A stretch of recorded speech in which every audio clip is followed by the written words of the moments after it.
గ్లానిర్భవతి భారత. నమస్కారం. సంపూర్ణ భగవద్గీత ప్రసారానికి శుభస్వాగతం. మన నిత్య జీవితంలో యుద్ధాలు జరగకపోవచ్చు, ఈ ఆధునిక జీవితంలో. కానీ ప్రతి అడుగు పోరాటమే. ప్రతి ఒక్కరూ అభిమన్యుడే, ప్రతి ఒక్కరూ అర్జునుడే. మరి ఈ జీవన కురుక్షేత్రంలో మనకు తోడుగా కృష్ణుడి వంటి చెలికాడు కావాలి కదా. మరది సాధ్యమవుతుందా? కాదు కదా. అందుకే భగవద్గీతే మనకు కష్టాలలో కన్నీళ్లలో పరిష్కార మార్గం చూపించి మార్గనిర్దేశనం చేస్తుంది. అందుకే ఈ బృహత్తర కార్యక్రమాన్ని చేపట్టింది భక్తి టీవీ. ఇక ఈ అపూర్వ కార్యక్రమాన్ని కొనసాగించేందుకు ప్రాంగణానికి వేంచేశారు భగవద్గీత ఫౌండేషన్ వ్యవస్థాపకులు శ్రీ ఎల్వి గంగాధర శాస్త్రి గారు. వారిని వేదిక మీదకి సాదరంగా ఆహ్వానిస్తూ జ్యోతి ప్రజ్వలనతో ఈ కార్యక్రమాన్ని ప్రారంభించవలసిందిగా మనవి.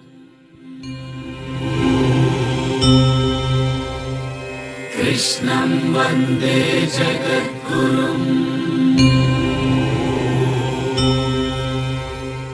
కృష్ణం వందే జగద్గురుం, కృష్ణం వందే జగద్గురుం,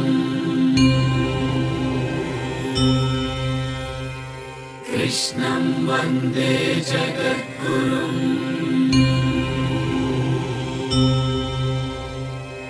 కృష్ణం వందే జగద్గురుం, కృష్ణం వందే జగద్గురుం, కృష్ణం వందే జగద్గురుం.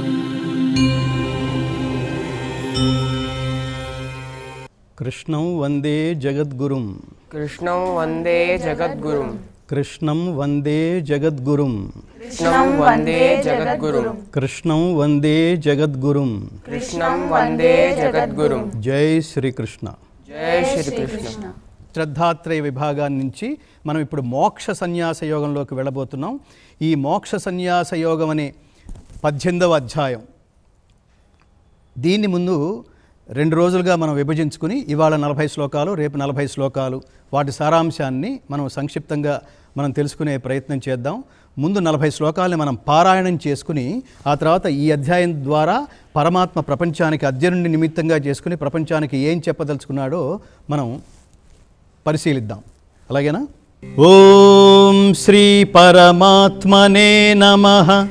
ఓం శ్రీ పరమాత్మనే నమః. శ్రీమద్భగవద్గీతా శ్రీమద్భగవద్గీతా అథ అష్టాదశోऽధ్యాయః అథ అష్టాదశోऽధ్యాయః మోక్షసన్యాసయోగః. మోక్షసన్యాసయోగః.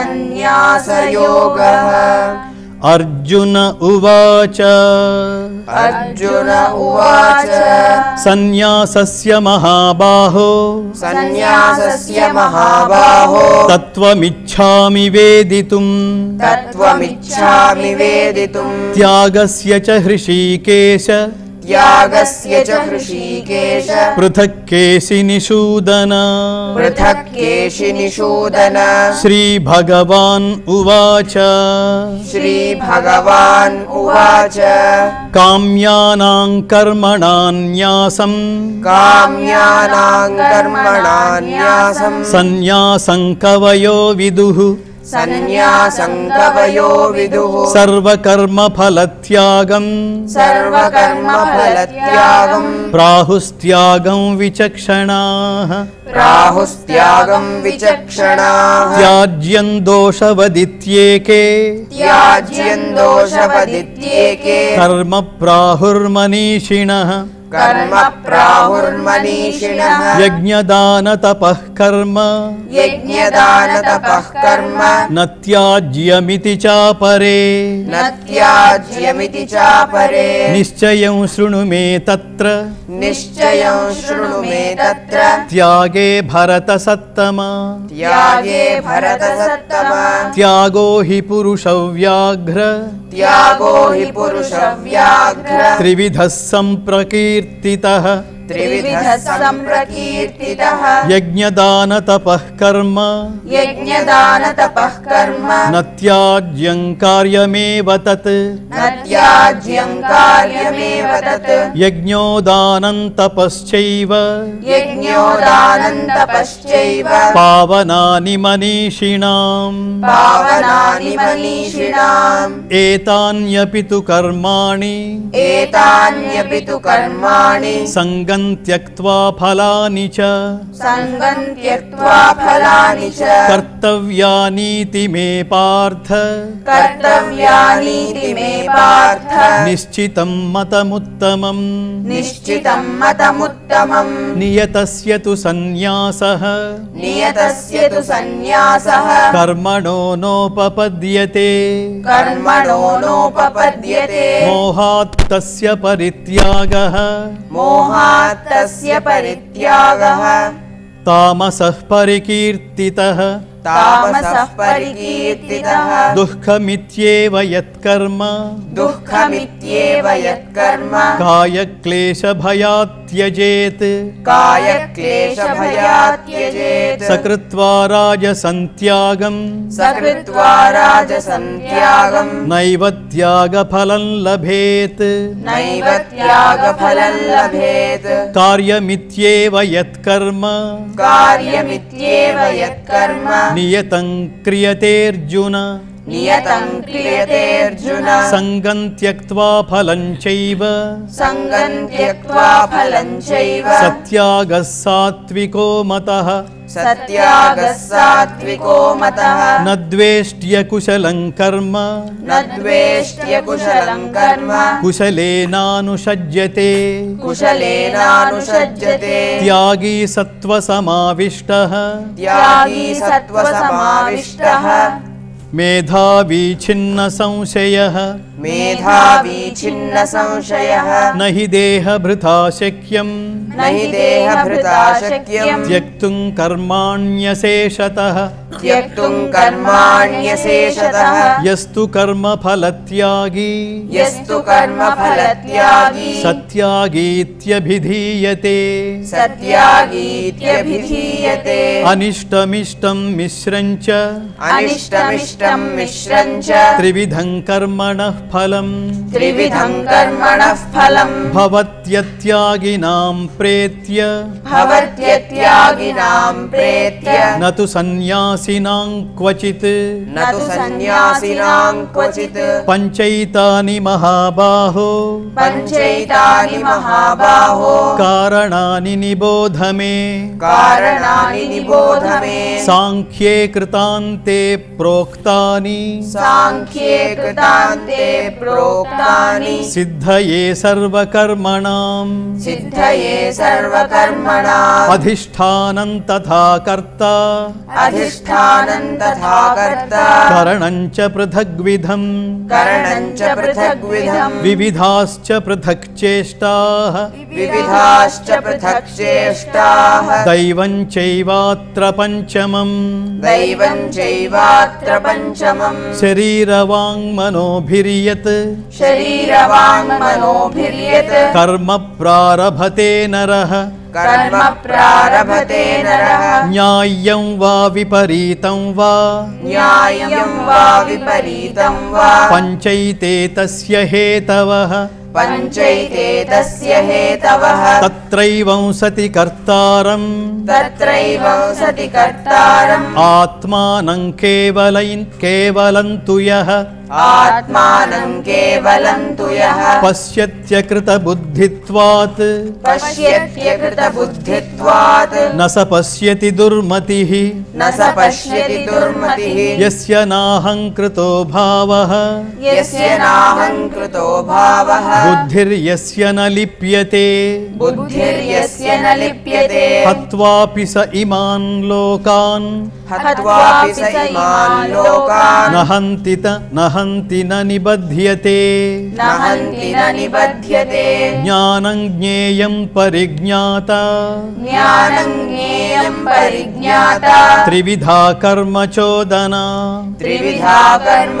चोदना करणं कर्म कर्तेति करणं कर्म कर्तेति त्रिविधस्कर्म संग्रहः त्रिविधः कर्म संग्रहः ज्ञानं कर्म च कर्ता च ज्ञानं कर्म च कर्ता च त्रिधैव गुणभेदतः त्रिधैव गुणभेदतः प्रोच्यते गुणसंख्याने प्रोच्यते गुणसंख्याने यथावच्छृणुतान्यपि यथावच्छृणुतान्यपि सर्वभूतेषु येनैकं सर्वभूतेषु येनैकं भावमव्ययमीक्षते भावमव्ययमीक्षते अविभक्तं विभक्तेषु अविभक्तं विभक्तेषु तज्ज्ञानं विद्धि सात्विकं तज्ज्ञानं विद्धि सात्विकम् पृथक्त्वेन तु यज्ञानं पृथग्त्वेन तु यज्ञानं नानाभावान् पृथग्विधान् नानाभावान् पृथग्विधान् वेत्ति सर्वेषु भूतेषु वेत्ति सर्वेषु भूतेषु तज्ज्ञानं विद्धि राजसं तज्ज्ञानं विद्धि राजसम् यत्तु कृत्स्नवदेकस्मिन् यत्तु कृत्स्नवदेकस्मिन् कार्ये सक्तमहैतुकम् कार्ये सक्तमहैतुकम् अतत्त्वार्धवदल्पञ्च अतत्त्वार्थवदल्पम् च तत्तामसमुदाहृतम् तत्तामसमुदाहृतम् नियतं सङ्गरहितम् नियतं सङ्गरहितम् अरागद्वेषतः कृतम् अरागद्वेषतः कृतम् अफलप्रेप्सुना कर्म अपलप्रेप्सुना कर्म यत्तत् सात्विकमुच्यते यत्तत् सात्विकमुच्यते यत्तु कामेप्सुना कर्म यत्तु कामेप्सुना कर्म साहङ्कारेण वा पुनः साहङ्कारेण वा पुनः क्रियते बहुलायासं क्रियते बहुलायासम् तद्राजसमुदाहृतम् तद्राजसमुदाहृतम् अनुबन्धं क्षयं हिंसाम् अनुबन्धं क्षयं हिंसाम् अनवेक्ष्य च पौरुषम् अनपेक्ष्य च पौरुषम् मोहादारभ्यते कर्म मोहादारभ्यते कर्म यत्तत्तामसमुच्यते यत्तत्तामसमुच्यते मुक्तसङ्गो नहं वादी मुक्तसङ्गो नहं वादी धृत्युत्साहसमन्वितः धृत्युत्साहसमन्वितः सिद्ध्यसिद्ध्योर्निर्विकारः सिद्ध्यसिद्ध्योर्निर्विकारः कर्ता सात्विक उच्यते कर्ता सात्विक उच्यते रागी कर्मफलप्रेप्सुः रागी कर्मफलप्रेप्सुः लुब्धो हिंसात्मको शुचिः लुब्धो हिंसात्मको शुचिः हर्षशोकान्वितः कर्ता हर्षशोकान्वितः कर्ता राजसः परिकीर्तितः राजसः परिकीर्तितः अयुक्तः प्राकृतस्तब्धः अयुक्तः प्राकृतस्तब्धः शठो नैष्कृतिकोलसः शठो नैष्कृतिकोलसः विषादी दीर्घसूत्री च विषादी दीर्घसूत्री च कर्ता तामस उच्यते कर्ता तामस उच्यते बुद्धेर्भेदं धृतेश्चैव बुद्धेर्भेदं धृतेश्चैव गुणतस्त्रिविधं शृणु गुणतस्त्रिविधं शृणु प्रोच्यमानमशेषेण प्रोच्यमानमशेषेण पृथक्त्वेन धनञ्जय पृथक्त्वेन धनञ्जय प्रवृत्तिं च निवृत्तिं च प्रवृत्तिं च निवृत्तिं च कार्याकार्ये भयाभये कार्याकार्ये भयाभये बन्धं मोक्षं च या वेत्ति बन्धं मोक्षं च या वेत्ति बुद्धिः सा पार्थ सात्विकी बुद्धिः सा पार्थ सात्विकी यया धर्ममधर्मं च यया धर्ममधर्मं च कार्यं चाकार्यमेव च कार्यं चाकार्यमेव च అయథావత్ ప్రజానాతి अयथावत् प्रजानाति బుద్ధిः సా పార్థ రాజసి बुद्धिः सा पार्थ राजसी అధర్మం ధర్మమితి యా अधर्मं धर्ममिति या మన్యతే తమసావృత मन्यते तमसावृता సర్వార్థాన్ విపరీతాంశ్చ सर्वार्थान् विपरीतांश्च బుద్ధిः సా పార్థ తామసి बुद्धिः सा पार्थ तामसी ధృత్యా యయా ధారయతే धृत्या यया धारयते మనః ప్రాణేంద్రియక్రియాః मनः प्राणेन्द्रियक्रियाः యోగేనావ్యభిచారిణ్యా योगेनाव्यभिचारिण्या ధృతిः సా పార్థ సాత్వికీ धृतिः सा पार्थ सात्विकी యయా తు ధర్మకామార్థాన్ यया तु धर्मकामार्थान् ధృత్యా ధారయతేర్జున धृत्या धारयतेऽर्जुन ప్రసంగేన ఫలాకాంక్షీ प्रसङ्गेन फलाकाङ्क्षी ధృతిः సా పార్థ రాజసీ धृतिः सा पार्थ राजसी యయా స్వప్నం భయం శోకం यया स्वप्नं भयं शोकं విషాదం మదమేవ చ विषादं मदमेव च న విముంచతి దుర్మేధాః न विमुञ्चति दुर्मेधाः ధృతిः సా పార్థ తామసీ धृतिः सा पार्थ तामसी సుఖం త్విదానీం త్రివిధం सुखं त्विदानीं त्रिविधं శృణు మే భరతర్షభ शृणु मे भरतर्षभ అభ్యాసాద్రమతే యత్ర अभ्यासाद्रमते यत्र దుఃఖాంతం చ నిగచ్చతి दुःखान्तं च निगच्छति యత్తదగ్రే విషమివ यत्तदग्रे विषमिव పరిణామే మృతోపమం परिणामे मृतोपमम् తత్సుఖం సాత్వికం ప్రోక్తం तत्सुखं सात्विकं प्रोक्तम् ఆత్మబుద్ధి ప్రసాదజం आत्मबुद्धिप्रसादजम् విషయేంద్రియ సంయోగాత్ विषयेन्द्रियसंयोगात् యత్తదగ్రే మృతోపమం यत्तदग्रे मृतोपमम् పరిణామే విషమివ परिणामे विषमिव తత్సుఖం రాజసంస్మృతం तत्सुखं राजसंस्मृतम् యదగ్రే చానుబంధే చ यदग्रे चानुबन्धे च సుఖం మోహనమాత్మనః सुखं मोहनमात्मनः నిద్రాలస్య ప్రమాదోత్థం निद्रालस्य प्रमादोत्थम् తత్తామసముదాహృతం तत्तामसमुदाहृतम् న తదస్తి పృథివ్యాం వా न तदस्ति पृथिव्यां वा దివి దేవేషు వా పునః दिवि देवेषु वा पुनः సత్వం ప్రకృతిజైర్ముక్తం सत्त्वं प्रकृतिजैर्मुक्तम् యదేభిः స్యాత్ త్రిభిర్గుణైః यदेभिः स्यात् त्रिभिर्गुणैः 40 శ్లోకాలు పూర్తయినాయి. 18వ అధ్యాయమైన మోక్ష సన్యాస యోగము. ఏమిటి అధ్యాయం పేరు? సన్యాసయోగము. ఇది భగవద్గీతలో 18వ అధ్యాయము. ఈ అధ్యాయంతో పరమాత్ముడి గీతోపదేశం పూర్తి కాబోతోంది.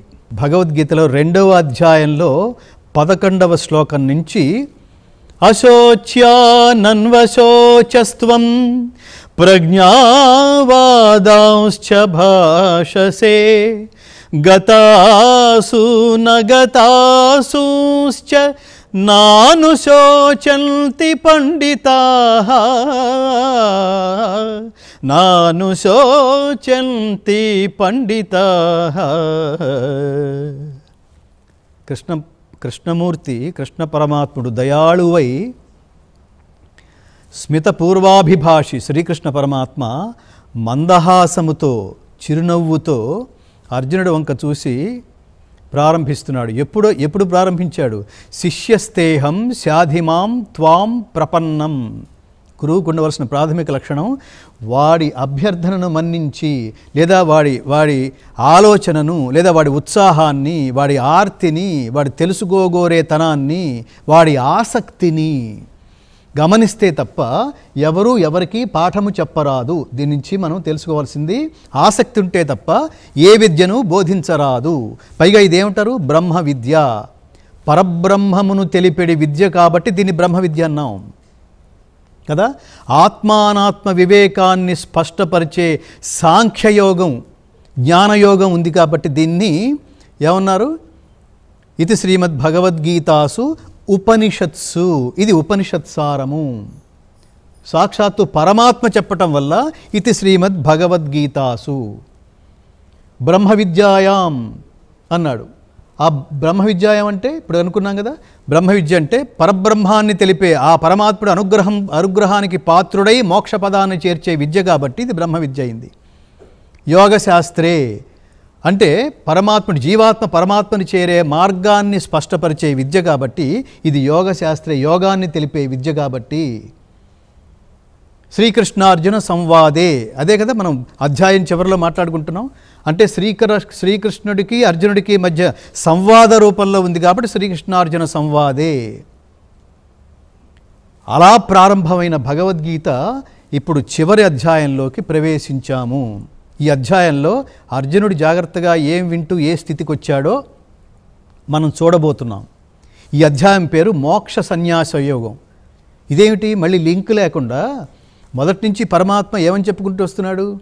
మోక్ష పదమును చేరడం మనుషుల ఏమంటారు ultimate goal to reach God అని కదా చెప్తోంది. మానవుల అత్యున్నత గతి పరమాత్ముని చేరడమే, అత్యున్నత స్థితి పరమాత్మని చేరడమే నీ ప్రయాణానికి అత్యున్నతమైన ఏమంటారు లాస్ట్ మైలురాయి ఏమిటి? చివరి మైలురాయి ఏమిటి? పరమాత్మే. కాబట్టి గుర్తుపెట్టుకోవాల్సింది ఇక్కడ కర్మయోగం, ఆ తర్వాత భక్తి యోగం, ఆ తర్వాత జ్ఞానయోగం. కర్మ మార్గంలో ఏం చేయాలో చెప్పాడు, దాన్ని భక్తి శ్రద్ధలతో ఎలా చేయాలో చెప్పాడు. అలా చేస్తే ఏమొస్తుందో ఈ జ్ఞాన మార్గంలో చిట్ట చివరి అధ్యాయంలో మరొకసారి చెప్పే ప్రయత్నం చేస్తున్నాడు పరమాత్మ. బాగా సర్వులు ఎల్లరూ గుర్తుపెట్టుకోవాల్సిన విషయం, ఇంట్లో కూర్చుంటే ఏది రాదు, తనంతట తానే. గుర్తుపెట్టుకోండి, నడుస్తూ వెళ్ళేవాడికే, ప్రయాణం చేసేవాడికే మైలురాయి తగులుతుంది. గుర్తుపెట్టుకోండి, ప్రయాణం చేసేవాడికే మైలురాయి తగులుతుంది, తపస్సులో ఉన్నవాడికి మాత్రమే పరమాత్మ అనుగ్రహం లభిస్తుంది. ఇంట్లో కూర్చుంటే ఏమీ రాదు కదా. ఇది భగవద్గీత మనకి స్పష్టం చేస్తుంది. కాబట్టి ఈ కర్మయోగం అనే నిరంతర ప్రయాణం ద్వారా మన కర్మలని భక్తి శ్రద్ధలతో లోకహితం కోరుతూ ఆచరిస్తే పరమాత్మ అనుగ్రహం తప్పకుండా లభిస్తుందని పరమాత్మ చెప్తున్నాడు. ఇక్కడ ఏమన్నాడు? మోక్ష సన్యాస యోగం. మోక్షం అని ఖచ్చితంగా మాట్లాడుతూ మోక్షం కావాలని, మరి మోక్ష సన్యాస యోగం అంటున్నాడు. ఏంటి ఒకదానికొకటి లింక్ లేకుండా అనిపిస్తుంది ఏమిటి? వాట్ ఈజ్ దిస్ అనుకుంటాం కదా. యోగం అంటేనేమో కలయిక అన్నాడు, నన్ను కలవమని చెప్తున్నాడు కదా. జీవాత్మ పరమాత్మతో కలవటమే అల్టిమేట్ అని చెప్తున్నాడు, దాన్ని యోగం అంటున్నాం. మోక్ష సన్యాసం అంటున్నాడు ఏంటి? మోక్షాన్ని సన్యసించమని చెప్తున్నాడు ఏంటి? ఓ పక్కన యోగం అని చెప్తూ. ఏమిటి దీని అంతరార్థం? గుర్తుపెట్టుకోవాలి.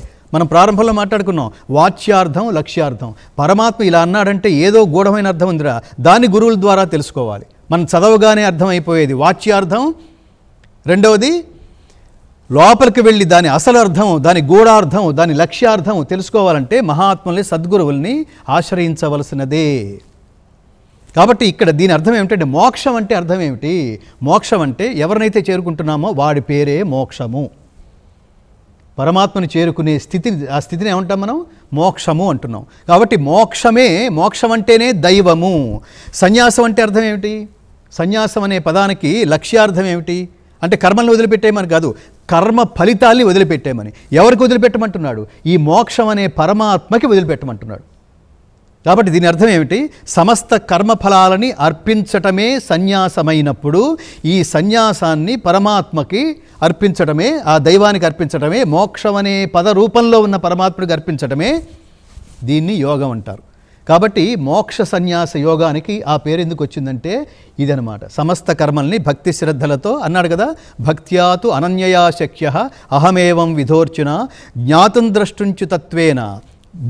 ద్రష్టుంచ తత్వేన ప్రవేష్టుంచ పరంతప. నన్ను అనన్య భక్తి చేత మాత్రమే, నీ కర్మని అనన్యమైన భక్తి శ్రద్ధల చేత ఆచరించి అది నాకే సమర్పించే లక్ష్యంతో నిరంతరం మనం చేసే ప్రతి పని ముందు థ్యాంక్ గాడ్, పని చేయడానికి ఉపక్రమించే ముందు పని ఇచ్చినందుకు థ్యాంక్స్, పని పూర్తయిన తర్వాత విజయవంతం చేసావు కదా, అది కూడా నీదే. కాబట్టి అది కూడా నీదే అని ఎవరైతే మాట్లాడతారో వీళ్ళనే కర్మలని సన్యసించటం. పరమాత్మ యందు సన్యసిస్తే దాని పేరు మోక్ష సన్యాసం అవుతుంది. కాబట్టి అలా ఆశీర్వదిస్తూ పరమాత్మ చెప్తున్నాడు, జనన మరణ రూప సంసార బంధముల నుండి శాశ్వతముగా విముక్తిని పొంది పరమానంద స్వరూపుడైన పరమాత్మను చేరుటయే మోక్షము. హే కృష్ణ ముకుంద మురారి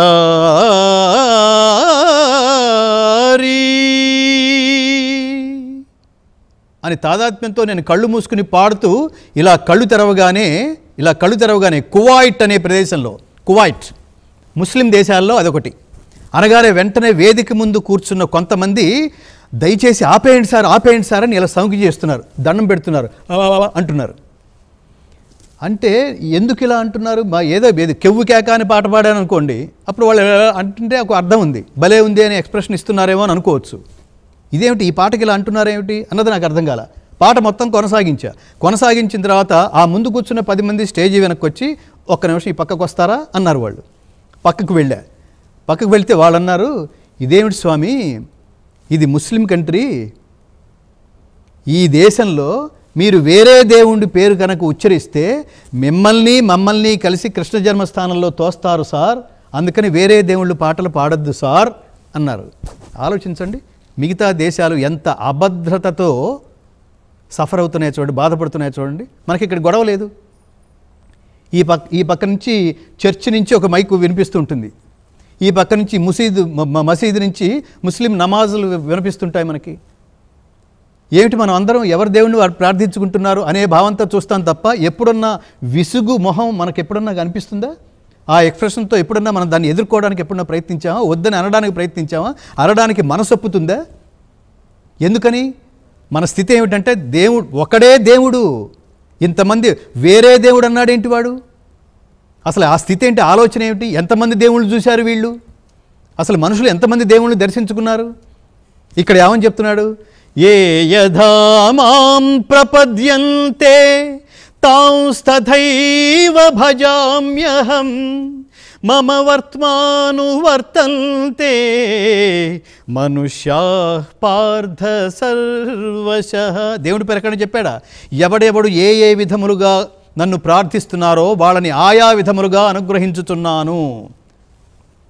ఎవడి మీద నాకు అనురాగం కానీ, ఎవడి మీద నాకు ద్వేషం కానీ లేదు. ఎంత గొప్ప ఐడియాలు, ఎంత గొప్ప భావజాలం, ఎంత గొప్ప ఆలోచన, ఎంత గొప్ప ఆశీస్సు! అది కదా ఈ దేశం. ఈ దేశం నుంచి జ్ఞానం విషయంలో ఈ దేశం నుంచి ప్రపంచం నేర్చుకోవడమే తప్ప ప్రపంచం నుంచి ఇతర దేశాల నుంచి మనం నేర్చుకోవాల్సిన స్థితిలో ఎప్పుడూ లేం మిత్రులారా. ప్రతి అక్షరం ఆలోచింపజేస్తుంది, ప్రతి అక్షరం ఆశీర్వదిస్తుంది. కాబట్టి మిగతా దేశాల్లో ఉన్న అభద్రత ఈ దేశంలో లేదు. అలాంటి గొప్ప దేశంలో పుట్టినందుకు మేరా భారత్ మహాన్ అని కదా మనం అనుకుంటుంది. చెప్పండి, మేరా భారత్ మహాన్, భారత్ మాతాకి జై, కృష్ణం వందే జగద్గురుం. అలా వివేకానంద మాట్లాడుతుంటే అలా నిశ్చేష్టులై చూసి ఏమి స్ఫురద్రూపం, ఏమి అమృతతుల్యమైన వాక్కులు, ఎంత అత్యద్భుతమైన గాత్రము. గాత్రం అంటే శరీరం, గాత్రం అంటే వాయిస్, వాక్కు. అలా వివేకానందని అనుకుంటున్నప్పుడు స్వామి దగ్గర నిలబడి సాక్షాత్తు ఆ పాదాల దగ్గర కూర్చుని అర్జునుడు వింటుంటే ఆ రూపాన్ని చూసి ఏమనుకుంటాడో, ఆ గాత్రాన్ని చూసి ఏమనుకుంటాడో, ఆ ఉపదేశాన్ని చూసి ఎలా మురిసిపోతున్నాడు. అందుకని 10వ అధ్యాయంలో అంటాడు, అదే మళ్ళీ ఇక్కడ ఇంకొకసారి దండం పెట్టి మాట్లాడుతున్నాడు. ఎన్నిసార్లు వింటాడు? యుద్ధం ప్రారంభమవుతోంది కదా, మళ్ళీ అంటున్నాడు అక్కడ, కథం విద్యామహం యోగిన్ త్వాం సదా పరిచింతయన్ కేషు కేషు చ భావేషు చింత్యోసి భగవన్మయా.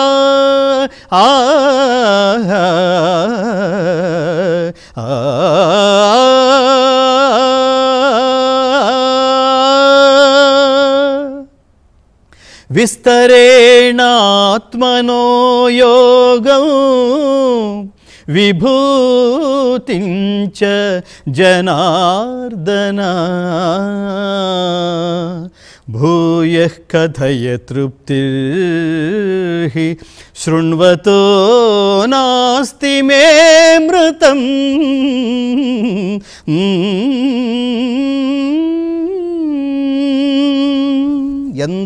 ఎంత దీనస్థితిలో అడిగాడంటే పరమాత్మ, ఆహా ఏం పాడావురా అంటాం చూడండి మనం. భగవద్గీత గానం అంత అత్యద్భుతంగా, అంత అమృతతుల్యంగా ఉందన్నమాట.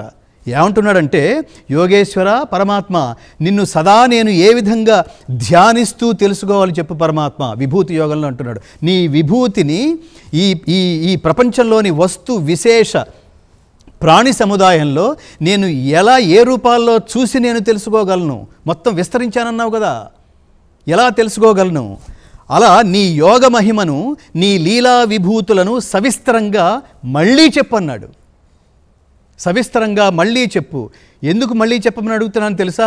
నీ అమృత వచనాలను ఎంత విన్నను నాకు సంతృప్తి కలుగుతలేదు మహాత్మా పరమాత్మ అన్నాడు. అక్కడ అన్నాడా 10వ అధ్యాయంలో. మళ్ళీ 8 అధ్యాయాల పాటు మళ్ళీ సేమ్ రికార్డు వేశాడు, మళ్ళీ రిపీట్ చేయమన్నాడు. కాబట్టి అతని ఆసక్తి గ్రహించి పరమాత్మ మొత్తం ఈ 17 అధ్యాయాల సారాంశాన్ని ఈ 18వ అధ్యాయమైన మోక్ష సన్యాస యోగం రూపంలో లెక్చరర్ ఎగ్జామ్స్ దగ్గర పడుతున్నప్పుడు, పరీక్షలు దగ్గర పడుతున్నప్పుడు టీచరు ఎలా అయితే రివిజన్ పేరుతో మళ్ళీ ఇంకొకసారి మాట్లాడతాడో పరమాత్ముడు అలా రివిజన్ చేస్తున్నాడు. కాబట్టి ఈ ప్రత్యేకించి ఈ 18వ అధ్యాయమైన మోక్ష సన్యాస యోగాన్ని సంక్షిప్త గీత అని కూడా పిలుస్తారు. అంటే ఈ ఒక్క అధ్యాయం చదవటం వల్ల 17 అధ్యాయాల సారాంశం అంతా మరొక్కసారి పునరుద్ఘాటించడం ద్వారా అర్జునుడిలో ఉన్న ఆలోచనల్ని, అప్పటిదాకా గ్రహించిన జ్ఞానాన్ని ఇంకా దాన్ని స్ట్రెంగ్థన్ చేయడానికి, ఇందులో ప్రత్యేకించి త్యాగ విషయం గురించి పరమాత్మ ఒకసారి గుర్తు చేస్తున్నాడు అర్జునుడికి. కర్మలను గూర్చి సాంఖ్య సిద్ధాంత వివరణ చెప్తున్నాడు. 2వ అధ్యాయమైన సాంఖ్యయోగం అంటే జ్ఞానయోగం అని అర్థం. భగవద్గీతలో 2 మోస్ట్ పవర్ఫుల్ అధ్యాయాలు ఉన్నాయి. ఆ 2వ అధ్యాయాలు ఏమిటంటే, 2వ అధ్యాయమైన సాంఖ్యయోగం అది బోధనకి సంబంధించింది, కర్తవ్య బోధనకి సంబంధించింది. 11వ అధ్యాయమైన విశ్వరూప సందర్శన యోగం. ఈ 2 మోస్ట్ పవర్ఫుల్ చాప్టర్స్. ఆత్మతత్వ విచారణని మనకు ఒక్కసారి చెప్పి ఏది శాశ్వతం ఏది శాశ్వతం కాదు, జాగ్రత్తగా ఆలోచించుకుంటే చాలు, ఇంతే సింపుల్ అని చెప్పడానికి ప్రయత్నం చేసింది 2వ అధ్యాయం సాంఖ్యయోగం. 11వ అధ్యాయం విశ్వరూప సందర్శన యోగము. వీటన్నిటినీ ఒక్కసారి, ఈ మహిమలన్నిటినీ ఒక్కసారి అతనిలో సుప్రతిష్ఠుని చేయడం కోసం పరమాత్మ చేస్తున్న ప్రయత్నమే ఈ మోక్ష సన్యాస యోగం.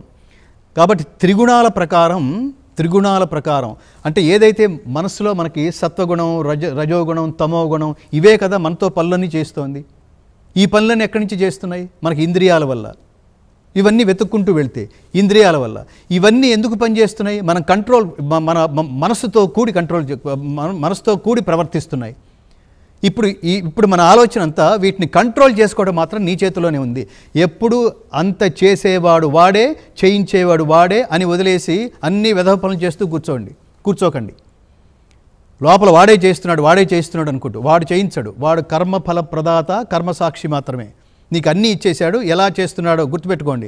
తల్లిదండ్రులు మనకి ఒక వస్తువు ఇచ్చి, బాగా గుర్తుపెట్టుకోవాలి, తల్లిదండ్రులు మనకి వస్తువు ఇచ్చి దాన్ని మీరు ఎలా ఉపయోగిస్తున్నారో, ఎలా అయితే పక్కన నిలబడి ప్రయత్నిస్తూ ఉంటారో, పిల్లాడికి ఒక వస్తువు ఇస్తాం, పాడు చేస్తున్నాడా, జాగ్రత్తగా వినియోగిస్తున్నాడా, తల్లిదండ్రులు అబ్జర్వ్ చేస్తారు. అలాగే పరమాత్మ కూడా ఈ శరీరాన్ని నీకు ఇచ్చాడు. ఇందులో చాలా పెట్టాడు. మనస్సు, పంచేంద్రియాలు, పంచ జ్ఞానేంద్రియాలు, పంచ కర్మేంద్రియాలు, మనస్సు, బుద్ధి ఇవన్నీ పెట్టాడు కదా. వాటితో నువ్వు దీన్ని ఈ ఇన్స్ట్రుమెంట్ నువ్వు ఎలా ఉపయోగిస్తున్నావు అని చెక్ చేస్తున్నాడు పరమాత్మ. వాడు సాక్షీభూతుడు.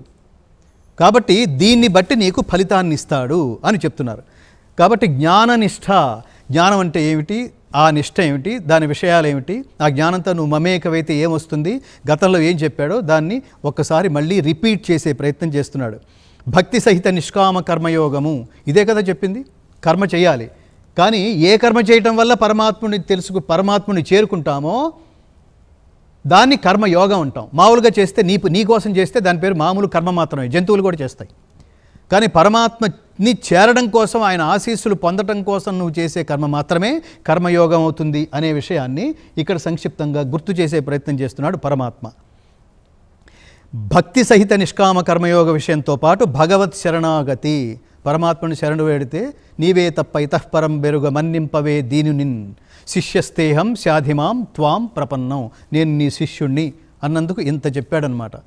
ఆ ఆర్తిని చూసి చెప్పాడనమాట, ఆ ఆసక్తిని చూసి చెప్పాడనమాట. తర్వాత గీతా మహిమ, భగవద్గీత మహిమ ఏమిటి? ఇంతకాలం మనం విన్నాం. చివరికి మహిమ చెప్పకపోయినా కూడా ఎంత ప్రభావితం అయి ఉంటామో భక్తి టీవీ ముందు కూర్చుని బిడ్డలతో సహా కుటుంబాలతో సహా పుస్తకాలు పట్టు కూర్చుని మాకు నిత్యం చాలా మెసేజ్లు వస్తుంటాయి.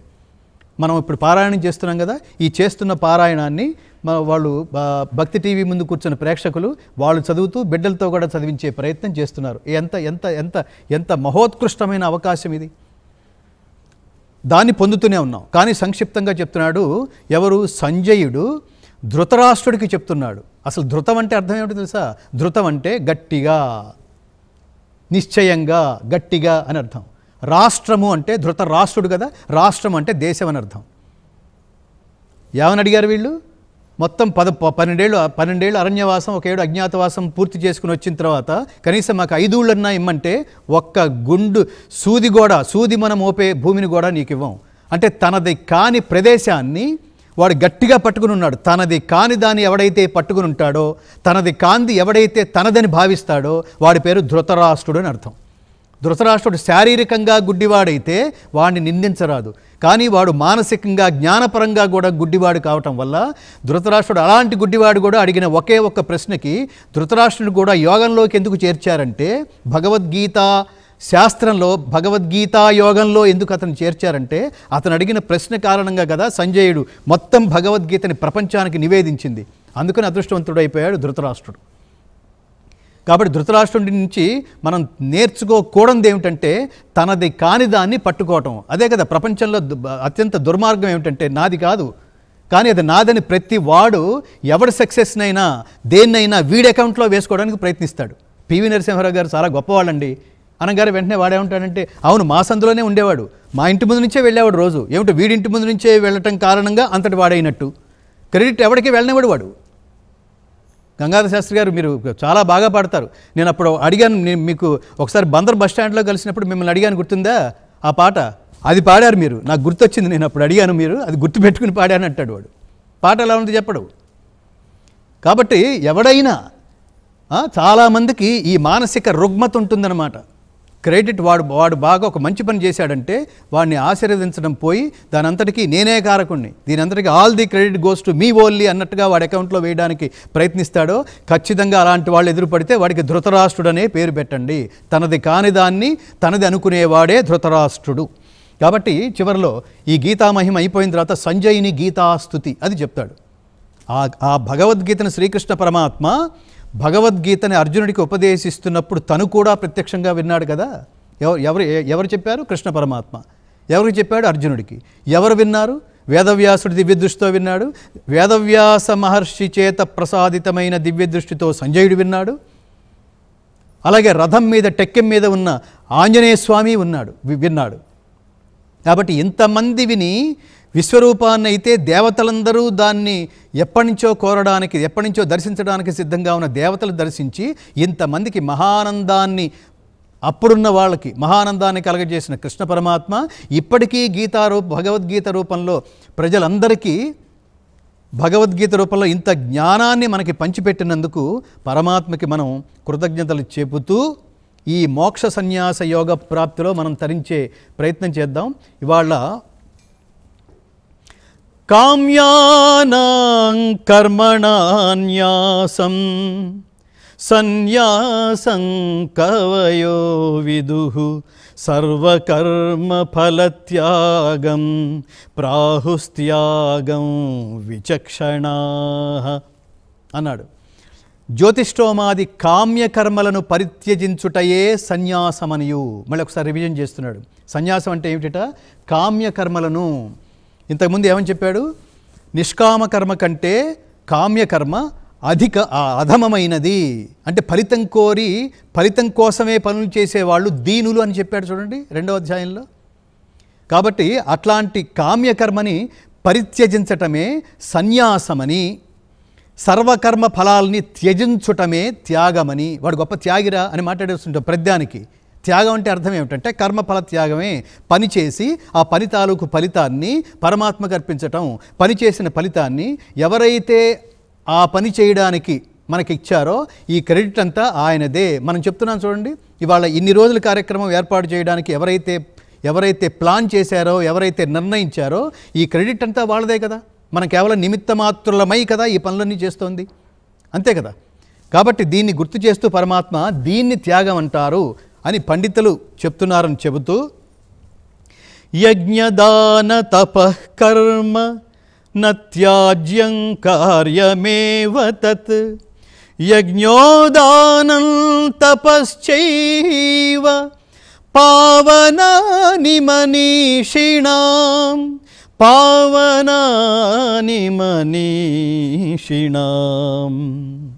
పార్థ, యజ్ఞదాన తపశ్చర్యలు, ఆ కర్మలు, యజ్ఞదాన తపశ్చర్యలనే కర్మలు అవి త్యజింపదగినవి కావు, అవి అనుష్ఠించవలసినవే. ఏవి? యజ్ఞము, దానము, తపస్సు. ఇవి గుర్తుపెట్టుకోండి. తర్వాత మీరు పెద్దవాళ్ళైన తర్వాత, ఇంకా పెద్దవాళ్ళైన తర్వాత, ఓహో యజ్ఞం అంటే అదనమాట. యజ్ఞం ఎవరి కోసం చేస్తాం? దేవతల కోసం చేస్తాం. దానం ఎవరి కోసం చేస్తాం? మనుషుల కోసం చేస్తాం. తపస్సు ఎవరి కోసం చేస్తున్నాం? పరమాత్మానుగ్రహం కోసం చేస్తున్నాం. ఈ మూడు ఒక జీవితంలో చేసి తీరవలసిందే. కాబట్టి అవి చెబుతూ ఏమన్నాడు? యజ్ఞోదానం తపశ్చైవ పావనాని మనీషిణాం. ఈ మూడు చేయటం వల్ల ఏమొస్తుందంటే మనిషి జన్మ పావనమవుతుంది, లోపల దోషాలన్నీ నశిస్తాయి, ఉత్తమ జన్మలు ఏర్పడతాయి అని చెప్తున్నాడు పరమాత్మ. సో ఇలాంటి మహోత్కృష్టమైన శ్లోకంతో ఇవాళకి మనం తాత్కాలికంగా కామా పెడదాం. రేపు ఈ మోక్ష సన్యాస యోగంలో మిగతా శ్లోకాలని మనం జల్లెడపడడానికి ప్రయత్నించి సంక్షిప్తంగా మనం కొన్ని నేర్చుకుందాం. జయ శ్రీకృష్ణ. జై శ్రీకృష్ణ. జై శ్రీకృష్ణ. జై శ్రీకృష్ణ. జై శ్రీకృష్ణ. జై శ్రీకృష్ణ. స్వస్తి. మహోత్కృష్టమైనటువంటి శ్రీమద్ భగవద్గీతలో అందులో ఉన్నటువంటి అపురూప శ్లోకాలను తన గంధర్వ గానంతో తాత్పర్య సహితంగా మనందరికీ కూడా విశదీకరించారు గంగాధర శాస్త్రి గారు. వారికి ఈ వేదిక ద్వారా ధన్యవాదాలు తెలియచేస్తూ మరి ఆ పరంధామునికి చిన్న కృష్ణ భజనతో స్వరనీరాజనం సమర్పించవలసిందిగా వారికి మనవి.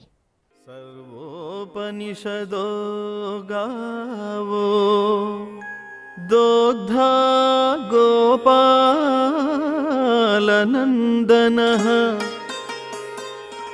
పార్థో వత్సః సుధీర్భోక్తా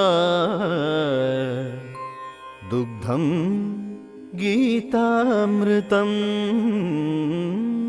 మహత్ దుగ్ధం గీతామృతం మహత్. ఉపనిషత్తులన్నీయు గోవులు, గోపాలనందనుడగు శ్రీకృష్ణ పరమాత్మ పాలు పితుకువాడు. అర్జునుడు లేగదూడ, మహత్తరమగు గీతామృతము పాలు. సద్బుద్ధి గల జిజ్ఞాసువులే ఆ పాలను త్రాగువారు. గోవింద కృష్ణ హరి రాధారమణ హరి నారాయణ హరి పాండురంగ హరి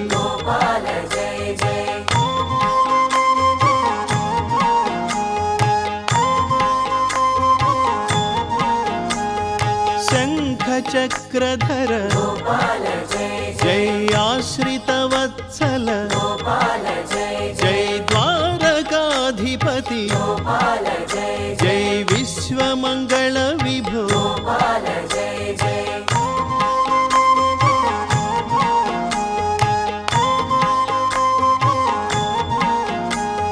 శ్రీవత్సాంకిత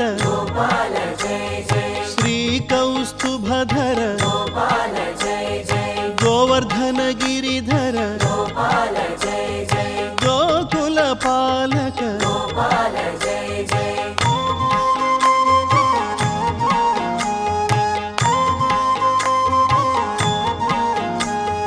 కంసదర్పహరి జై కాళీయ మర్దన జై దుష్ట శిక్షణ హరి జై జై భవ భయ భంజన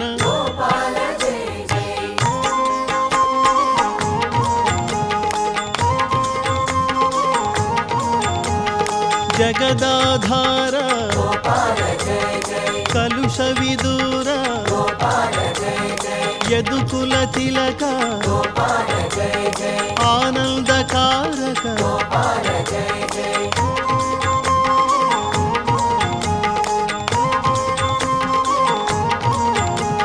నవనీత చోర జై వేణుగాన ప్రియ జై పురాణ పురుష జై ముని జన సన్నుత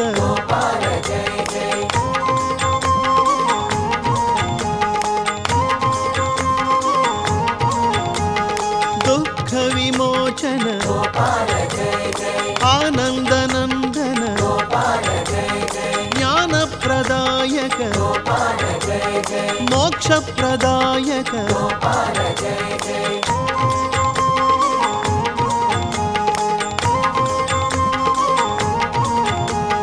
దేవకి ప్రియ సుత జై యశోదనందన జై వసుదేవ ప్రియ జై సుందర సుమధుర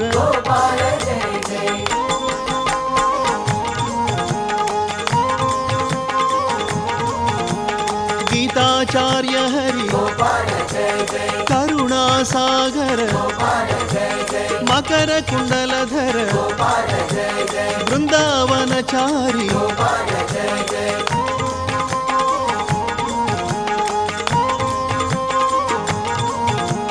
రుక్మిణీ వల్లభ జై సత్యభామా ప్రియ జై గోపీ జనహిత జై పతిత పవన హరి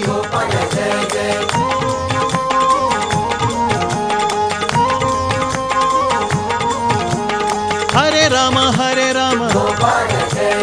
రామ రామ హరే హరే హరే కృష్ణ కృష్ణ కృష్ణ హరే హరే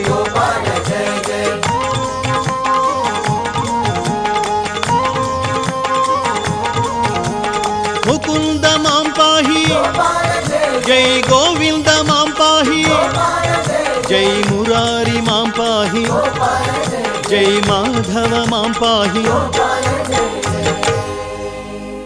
గోవింద కృష్ణ హరి గోపాల జై జై రాధారమణ హరి గోపాల జై జై జై శ్రీకృష్ణ భగవాన్ की భగవద్గీత ఉత్తమ జీవన విధాన మార్గం ఉన్నత వ్యక్తిత్వ వికాస బోధనం.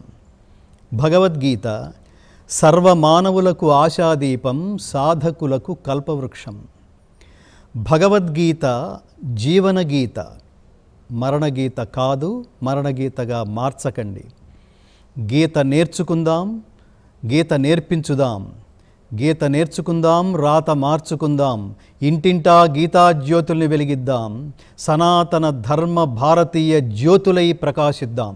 జై శ్రీకృష్ణ, జై శ్రీకృష్ణ, జై శ్రీకృష్ణ, జై శ్రీకృష్ణ, జై శ్రీకృష్ణ, జై శ్రీకృష్ణ. ఓం శాంతి శాంతి శాంతి. ఇది ఈనాటి సంపూర్ణ భగవద్గీత కార్యక్రమం. మరంతవరకు